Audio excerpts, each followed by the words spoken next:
I'm Bruce Flanders, and welcome to our final 1989 edition of the Best of American Motorcycle Racing.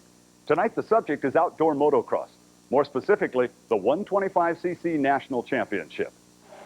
The 125cc class is one of the most unforgiving in motocross. Equally matched, the machines give way to rider ability. It is for this reason that team managers look to the 125cc ranks for the sport's future superstars. Tonight, you'll meet a 125 champion who is also a budding superstar. On this week's edition of the Best of American Motorcycle Racing, a look back at the 1988 AMA 125cc National Motocross Series and the national champion, George Holland. That young ladies take home to meet mother. In fact, in the third grade in Kerman, California, that's just what Dana Bolden did. Since then, the two have been inseparable.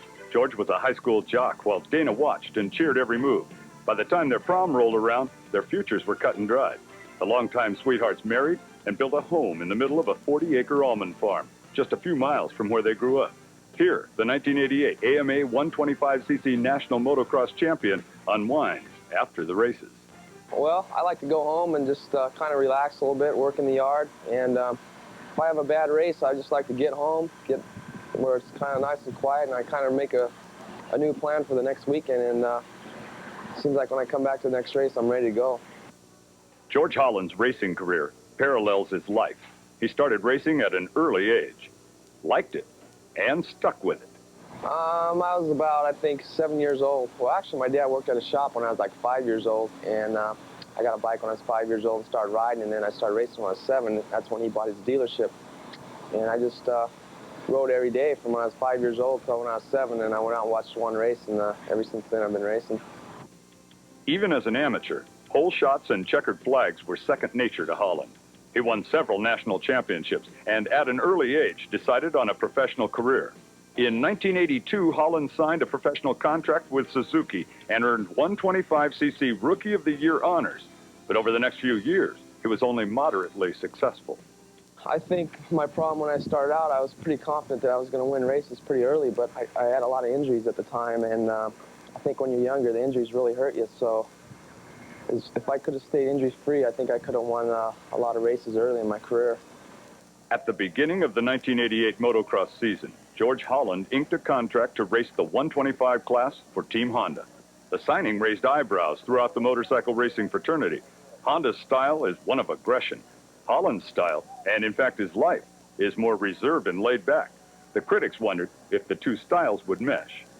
Well, yeah, the image is aggressive, but we always try to look long-term and who can really come through with the championship. And George was always bridesmaid in the 125 class. I think he's ridden it longer than anyone, and he's so consistent. We just thought together we could pull through and win another title. Honda won the title. I think it's 4 or 5 years in a row now. So George was just a consistent long-term bet. When we return, we'll take a closer look at that long-term bet and the 1988 chase for the AMA 125cc National Motocross Championship of American Motorcycle Racing. I'm Bruce Flanders. On today's show, we're looking back at George Holland's chase for the 1988 125cc National Championship motocross title. Team Honda's Mickey Diamond won the crown in 1987, but moved to the 250cc class in 1988. With no defending champion, there was no clear-cut favorite to win the 1988 125 crown. Most experts agreed, though, the title chase figured to be a three-rider slugfest.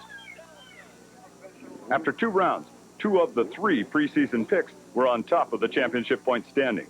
Eric Kehoe, a Team Suzuki rider from Granada Hills, California, and George Holland.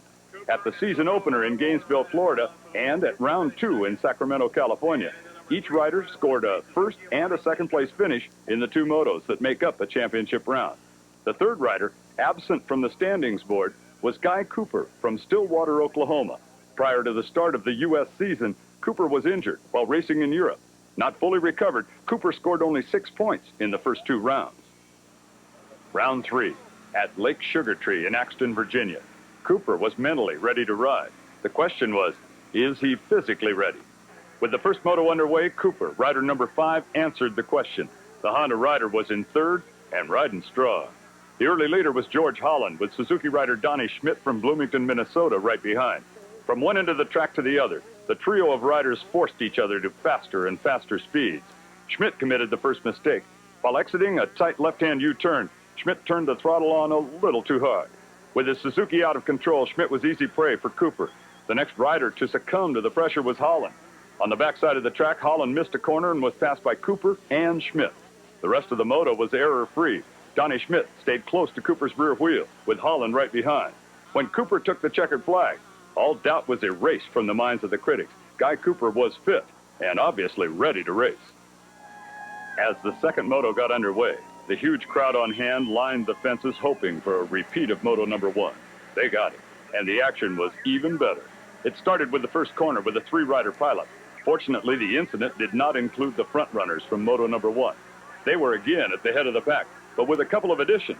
Guy Cooper was the leader, with number 971 Larry Ward, a Yamaha rookie, right behind. Rookies are not supposed to run with the established stars, but nobody told Ward.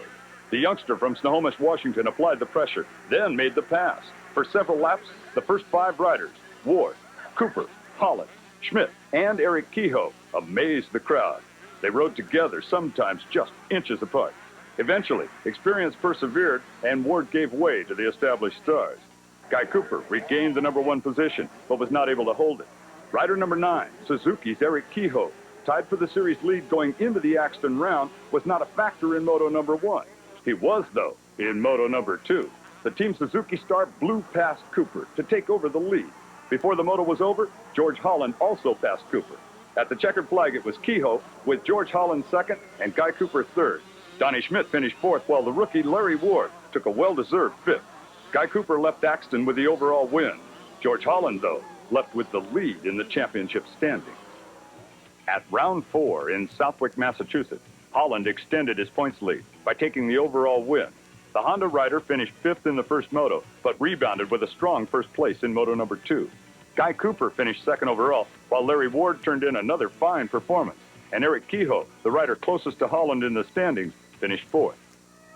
As the tour moved to Mount Morris, Pennsylvania for round 5, the battle lines were clearly defined. Guy Cooper was riding well, but the points he'd lost in the first 2 rounds put him at such a deficit that winning the title would be nothing short of a miracle. The fight for the crown was between 2 riders, George Holland and Eric Kehoe, 2 riders that were longtime friends. In the years past, the 2 had shared the limelight as members of the Team Suzuki. By season's end, the limelight would belong to only one. On the line for the start of moto number 1 at High Point Raceway in Mount Morris, Pennsylvania, there was no thought of friendship on the part of any of the competitors. There was only concentration, as rider and pit crew alike prepared the surface in anticipation of the start. When the gate dropped, the field of 40 headed towards the first corner, an uphill, sweeping 180-degree left-hander. Leading the field through the sweeper was Todd DeHoop, number 37, a Suzuki rider from Michigan. Right behind him came George Holland and Guy Cooper. Then in the second corner, trouble for about half the field, as 4 riders go down and slow the pace of several others. The series championship leaders, though, were through with no problems. When the pack reappeared from the back part of the track, Cooper had the lead with DeHoop in second. That order changed when Holland drew a bead on DeHoop and took over the runner-up slot. Midway in the moto, the order changed again. This time, Holland had moved to the number 1 position. Throughout the remainder of the moto, Cooper chased Holland, but he could not reclaim the lead. Meanwhile, Eric Kehoe was doing his best to work through the pack. The Suzuki rider crashed early in the race, severely damaging the front wheel of his bike. By the end of the moto, Kehoe had worked to 15th and settled for that position. At the checkered flag, Cooper was still trying to pass, and his efforts almost paid off. Holland relaxed a bit too early, and Cooper got a wheel inside. Holland took the win, but by the narrowest of margins. With the second moto underway, Cooper did not have to worry about making a pass. The Oklahoma rider took the lead early and never looked back. Had he done so on the last lap, he would have seen Eric Kehoe make this pass on Holland to take over the number 2 position, and that's the order in which they finished. Cooper took the moto win, earning his 2nd overall win of the season. Kehoe finished 2nd, while George Holland caught 3rd. After 5 rounds, George Holland held a commanding lead in the championship series. Over 2nd place, Eric Kehoe. Guy Cooper remarkably had climbed all the way to 5th. The motocross action continues on ESPN's Best of American Motorcycle Racing right after this. San Antonio, Texas was the site of round 6 of the 125 National Championship Motocross Series. It was also the site of series points leader George Holland's 2nd overall win of the season. Holland, rider number 3, turned in moto performances of a 1st and a 2nd place. while the best number 9 Eric Kehoe, the rider in second place in the series, could do was a 4th and a 3rd. That translates to 9 more points lost to Holland. There were still 6 races remaining in the series, but the handwriting was on the wall. Unless Kehoe improved his finishing positions, the championship was all but lost. For Holland, on the other hand, things could not have been better. The rising Team Honda star was the picture of consistency. Heading into round 7, Holland had won 5 of 12 motos run, finished second 4 times, and third twice. His worst finish was a 5th. He was on a roll. It's just a good confidence builder. You come to the race, and when you get on the track, you pretty much know you're going to win, and that really helps. That's how I felt last year. I come to the race, and I knew I had the best bike, the best mechanic, and the best team to work for, so I pretty much felt like I couldn't lose. For Holland, who felt like he couldn't lose, and Kehoe, who must have felt like he couldn't win, round 7 at Red Bud Raceway in Buchanan, Michigan, was a typical day. Holland put together a pair of strong rides, finishing second in both motos. Kehoe, rider number 9, crashed in the first corner of moto number 1, worked all the way back up to 5th place, then broke the hub in his rear wheel. The hub was replaced, and Kehoe finished a dismal 23rd. In the second moto, Kehoe came from off the pace to pass Guy Cooper for the lead. The Suzuki rider won the moto, but for the day, lost 19 more points to Holland. The overall win at Red Bud went to Guy Cooper with moto finishes of 1st and 3rd. In the second moto, Cooper appeared to have second place wrapped up, but on the backside of the track, a fired-up George Holland bumped Cooper back to 3rd. Later, on the victory rostrum, PA announcer Larry Myers asked Holland and Cooper about the incident. George, did you think it was for the overall? Yeah, I did. Okay, then that makes it all perfectly legal. Besides that, it was just a week or so ago when it was turnabout. Well, I think Guy owes me a couple now because I've hit him a couple weeks in a row now, so.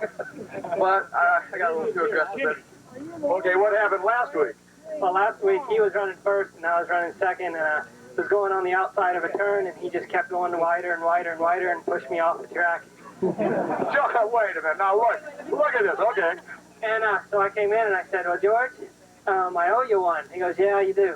We came in today and I yelled at him, that's 2. The physical contact alluded to by Cooper surprised a large contingent of fans. To them, George Holland was a non-aggressive rider. He was an all-around good guy that would never initiate contact. Holland, though, says that's a bum rap.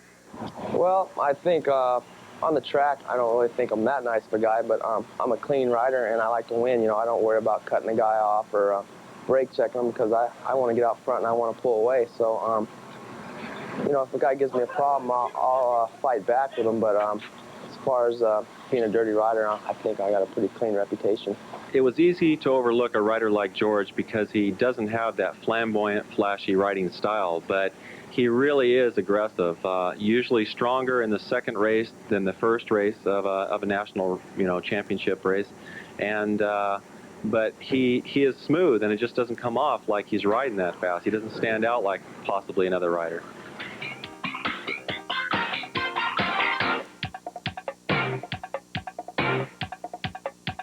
George Holland's dream of a national title drew closer to reality. After each event, the series leader returned home to Kerman, California, to wonder if this was the year. It was really important for me. I wasn't really worried about anything but the championship all year long. I mean, I didn't care about the money, anything. All I wanted was the championship, so I set my goals to win it, and everything I did was focused around the championship. George was not the only member of the Holland household focused on the title. Sharing each experience, good and bad, Dana Holland became a familiar figure in the Honda pits. I think I'd rather be there. At least I know what's going on. I've stayed home before, and it's kind of hard because you're wondering what's going on and worrying. So I like it better there. There, for round 9, was the Steel City track in Delmont, Pennsylvania. For Eric Kehoe, who was second in the standings, 37 points behind Holland, time was running out. Still, the Suzuki star had not given up. The last 2 races, I've had some bad luck. I had a flat tire the first moto while I was leading at Binghamton last week. And the week before that, I had a rear wheel break, and I had to stop in the pit area and change the rear wheel during the race. So I lost some points there, but we've got a few more races left, so I'm going to do the best I can to catch up. When the gate dropped for the start of moto number 1, the rest of the field played catch-up to Kehoe. The Suzuki rider found a good line on the inside of the first corner and emerged with the lead. In the second corner, however, the Suzuki bogged momentarily, and both Holland and Cooper were quick to take advantage of the situation. Kehoe quickly recovered and held on to third. For several laps, the order remained unchanged. Then Cooper, not happy with second, astounded the crowd. He jumped over the top of Holland and took the lead. The Honda rider from Oklahoma, though, was not able to hold it, nor could Holland hold second. Toward the end of the moto, Eric Kehoe emerged as the leader and went on to claim the win. In the second moto, Holland again was the early leader. This time he was way out in front, with local favorite Mike Jones in second and Cooper third. It was time for another aerial show, and Cooper obliged. Mike Jones didn't believe it and looked around to see what happened, and that was all Kehoe needed, and the Suzuki rider moved up to third. By the end of the moto, Kehoe was in second and closing on Holland, but time ran out. Kehoe, with a first and a second, took the overall win, but hardly dented the points lead of Holland, who recorded a third and a first. With only 3 championship rounds remaining, including this one at Troy, Ohio, Holland appeared to have the championship in the bag. It would take extraordinarily bad luck on his part to lose it now. With the first moto underway, Holland's luck was all good. He got the whole shot, missing this monumental traffic jam. 2 laps later, Guy Cooper was the leader and was pulling away. Holland wisely let Cooper go. The Troy track, slippery from an all-night rain, was no place for heroics. Cooper took the win with Holland second. Eric Kehoe had survived an early moto crash to finish 6th. That, though, turned out to be the least of Kehoe's worries. Moto number 2 was a complete disaster for the Suzuki star. In the early going, Holland, riding at a smooth, confident pace, was the leader, followed by Donnie Schmidt, number 16, and Ty Davis, number 191. Kehoe was in 4th place, well within striking distance of his longtime foe. Then Kehoe failed to come around. It was later learned that while trying to pass Davis, Kehoe had sideswiped a fence pole and left the race with back and foot injuries. For Kehoe, the season was over. The slippery Troy, Ohio track took its toll, while the series points leader took the checkered flag and his 3rd overall win of the season. More importantly, with 2 races remaining and Kehoe out on the sidelines, Holland left Troy, Ohio with a nearly insurmountable championship points lead. When we return, the final rounds of the championship drive. Flanders, and you're watching the best of American motorcycle racing. With 2 rounds remaining, the 1988 AMA 125cc National Championship Motocross Series was all but wrapped up. At Millville, Minnesota, series leader George Holland needed only 20 points to ensure the title. A 3rd-place finish in moto number 1 would do the trick. I'm just going to try to go out there and do what I've been doing all year. If I start thinking about the points lead and think about riding a little bit slower and being cautious, I think I might make mistakes. So I'm just going to try to go out there and kind of play it by ear. And if I get out in the lead, I'm going to try to win. Behind Holland, the standings were in a turmoil. 2nd place, Eric Kehoe, was out with injuries, and Guy Cooper in 3rd needed only 14 points to move up. Just 5 points behind Cooper was heavy crowd favorite Donnie Schmidt from nearby Bloomington, Minnesota. With the first moto underway, George Holland was in 3rd, the position he needed to wrap up the crowd. The crowd, though, paid the Honda rider scant attention. Their eyes were directed to Donnie Schmidt in 1st and Guy Cooper in 2nd. For 30 minutes, the trio of riders pounded the rough Minnesota track with no change in position. When the checkered flag came out, Cooper had moved to 2nd in the championship standings, and Schmidt, the local, was only 3 points behind in 3rd. Lost in the turmoil was George Holland's 3rd-place finish that wrapped up the 1988 crown. It's a lot of hard work. I've put in a lot of years trying to win this, and finally won it. I think I've been racing 16 years, and it's kind of been a goal, and I finally won it, so I'm pretty relieved. For Holland, the 2nd moto was run on pure adrenaline. The year-long struggle was at last over, and amidst the Schmidt-Cooper battle, winning the title seemed almost anticlimactic. Holland finished 6th in moto number 2 after taking the early lead, then crashing. Also crashing in the 2nd moto, in fact he did it twice, was crowd favorite Donnie Schmidt. The Suzuki rider, though, was not about to be denied. Schmidt rebounded, and late in the moto, passed Yamaha's Mike LaRocco for the win, and enough points to take over 2nd in the standings. Cooper, with a flat tire, finished the 2nd moto in 5th. The Pacific Northwest played host to the 12th and final round of the 1988 125cc National Championship. For George Holland, the pressure was off. At Washougal, Holland would ride for his own self-esteem. The battle for 2nd place, however, would go to the wire. 7 points separated Cooper in 3rd and Donnie Schmidt in 2nd. The first moto was underway, and George Holland was in front, followed by Rick Simmons. Those that thought Holland would rest on his laurels had another think coming. The newly crowned champ was going for the win, and so too was Cooper. The Oklahoma rider made the pass and moved into second. Behind the front runners, the rest of the pack, including Donnie Schmidt, fought for position. When the front runners came back around, Holland had dropped off the pace, and Guy Cooper was in the lead, followed by Jeff Emig on a Kawasaki. Cooper's position up front was never challenged. Emig, however, by the midway point, had all kinds of company. It was the first ever pro race for Emig, and the pace was too much for too long. By the end of the moto, Holland had moved into the second position, Mike LaRocco was third, and Donnie Schmidt survived a crash and finished fourth. After a full season of racing, Cooper and Schmidt were tied in points with a single moto remaining. The gate dropped, and the final race of the year was underway. As he'd done so many times during the long season, George Holland jumped into the lead, followed by Todd DeHoop, Donnie Schmidt, Mike LaRocco, and Guy Cooper. Behind them, a pileup in the first corner, but no harm done. Up front, when the pack came back around, Cooper and LaRocco were missing. It was later learned LaRocco went down and Cooper plowed into him. By the time he recovered and resumed racing, the season was as good as over. Cooper finished third in the moto, but Schmidt finished second. Good enough to give the Team Suzuki rider second overall for the season. The moto win and the day's overall crown went to George Holland.